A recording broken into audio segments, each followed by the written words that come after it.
Greetings. This is the report for the January 7 City Council meeting. I believe this will be item J3. This is regarding this item. This report here provides history regarding the item requested by Council Member Aaron Starr to eliminate Oxnard City Council's committee structure, or otherwise known as the committee system.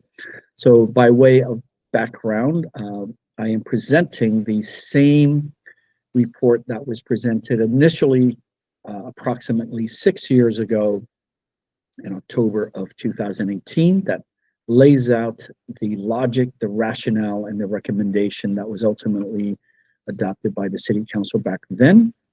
And it's been in service since the beginning of 2019. So now Councilmember Starr at the meeting of, I believe it was December 11th, asked for this to be agendized, and it was supported by the mayor at the time. So here we are. Again, this is background. Hopefully this will re-encapsulate the reason, the logic, the rationale, and the recommendation for having city council committees in a city of Oxnard's size. Here we go. Again, this was presented back in October 23 of 2018. So here it is. Okay, so there was the recommendation to do so, which again was obviously adopted. We've been practicing this system since then for the last 6 years. Okay, so part of the rationale for this, in 2018, the council for a very, very long time had been a 5-member body with all 5 members being elected at large, 4 council members and 1 mayor. And then, as everyone hopefully recalls, because it was only 6 years ago, the city transitioned from the 5 at-large member system to a 7-member system with 6 districts, each represented by 1 council member and the mayor at large. So it was definitely a transition. It wasn't overly complicated, certainly not as complicated as the 3-body problem, but still required some changes in organizational culture and working out our processes, hence the recommendation for the city council committee system. All right, so here is some of the rationale. So we know that moving from 5 elected officials up to 7 would mean naturally there could be certainly in the more controversial or even interesting issues and items, there would be more deliberation. Makes perfect sense. More deliberation, however, good, bad, or indifferent would mean longer meetings. That's also natural. Longer meetings means late Tuesday nights, which this city, just like many cities, has had a history of, and that's again just natural.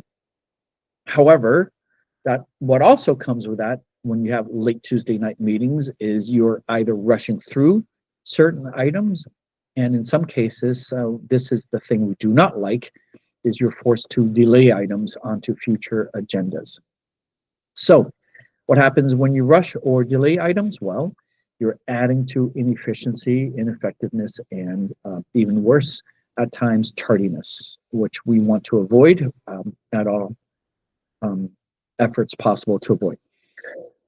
So those things add up to just bad government business. We get enough complaints about that, so we want to try to minimize that. And late night meetings sometimes can lead to people just getting tired. This happens. It's been known to happen. Yeah, it's also natural and human for most people to get tired as the night wears on. The other thing that can happen, which we certainly would not like to see happen here again, but it happens, is people get agitated, annoyed, hangry, and get into fisticuffs. This picture, while it may seem funny, at the time we actually pulled this from, I forget which newspaper somewhere in the country, and this had happened at a council meeting.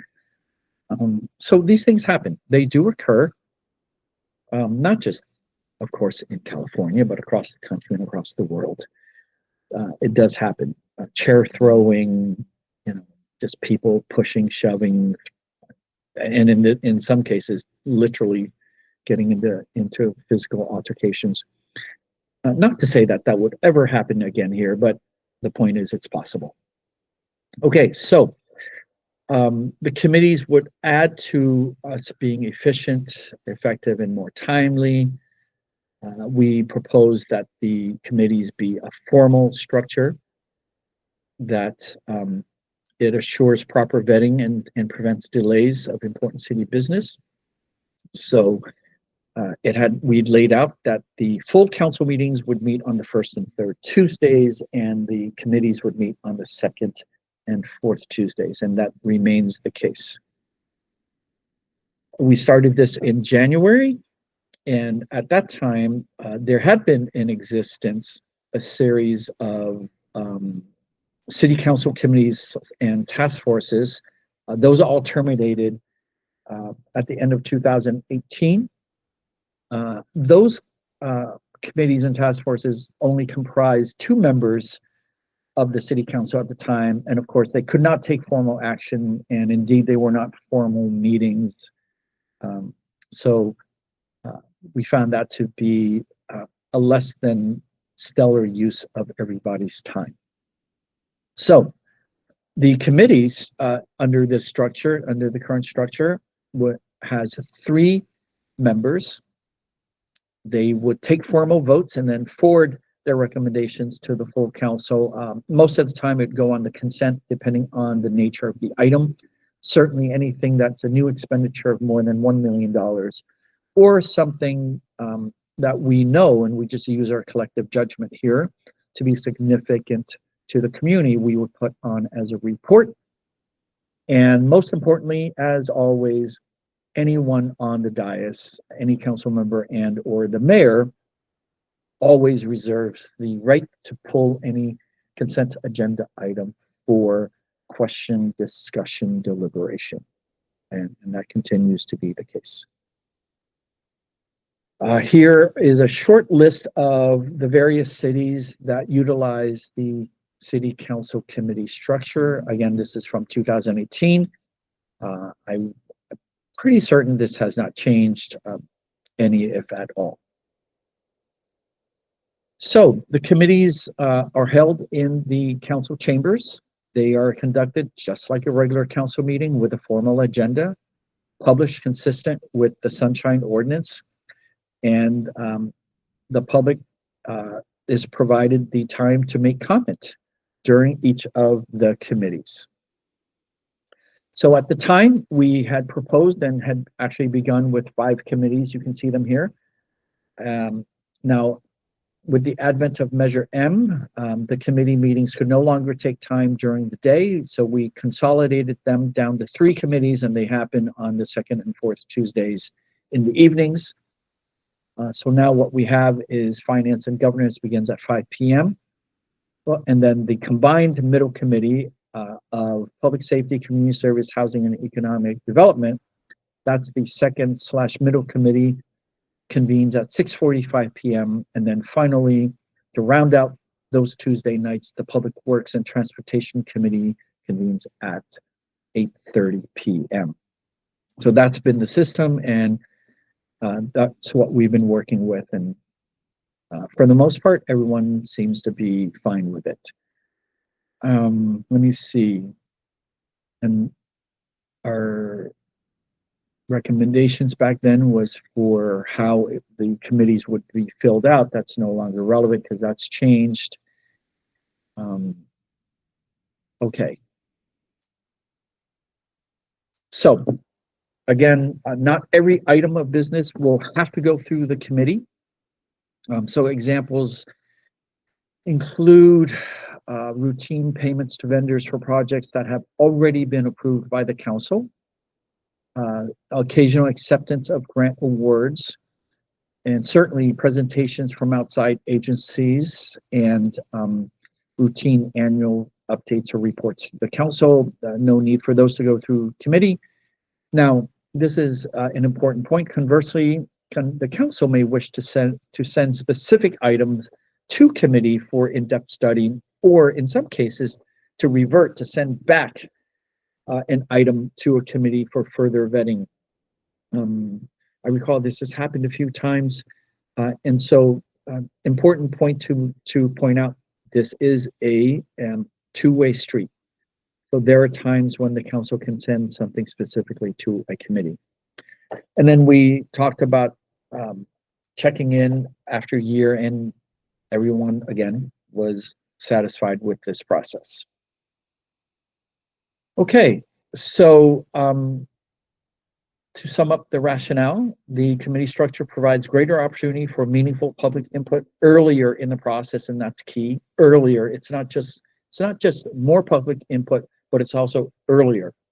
So, in accordance with the Sunshine Ordinance, these items actually now provide the public and the elected officials up to 19 days of public review of agenda items before an action is taken by the full city council.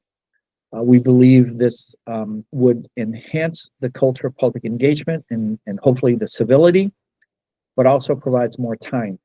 So this is to me still a significant factor. What this does is it provides everybody ample time to read the staff reports, to discuss it with their friends and family and frenemies and their social service clubs and their church and their neighbors, and also time to discuss and ask questions of city staff, as well as discuss and lobby with the elected officials, whether they are in the various members of the public are in support or in opposition or perhaps indifferent but wanting to get more information.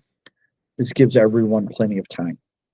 This is so much better than prior to this in the old days when it was the minimum requirement of the Brown Act was 72 hours, and people were getting giant agendas published at the end of the day on Friday sometimes for everyone to try to digest over the weekend and do all of that in time for a city council vote to take place on a Tuesday evening. So the Sunshine Ordinance gives 12 days rather than 3 days.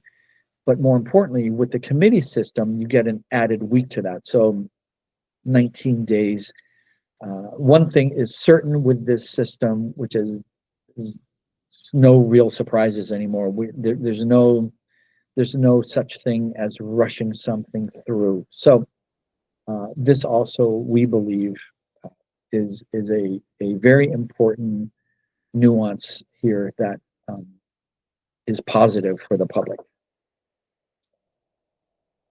Okay, so that was the recommendation, the rationale, the logic, and now on January 7th, the discussion will be as proposed by Councilmember Aaron Starr to eliminate this system. We certainly look forward to a interesting conversation piece here to be had on January 7th. If you are watching this video during the holidays, happy holidays, and as always, don't drink and drive. And if you're seeing this after the new year, before the council meeting, then happy New Year's, and also don't drink and drive. Cheers.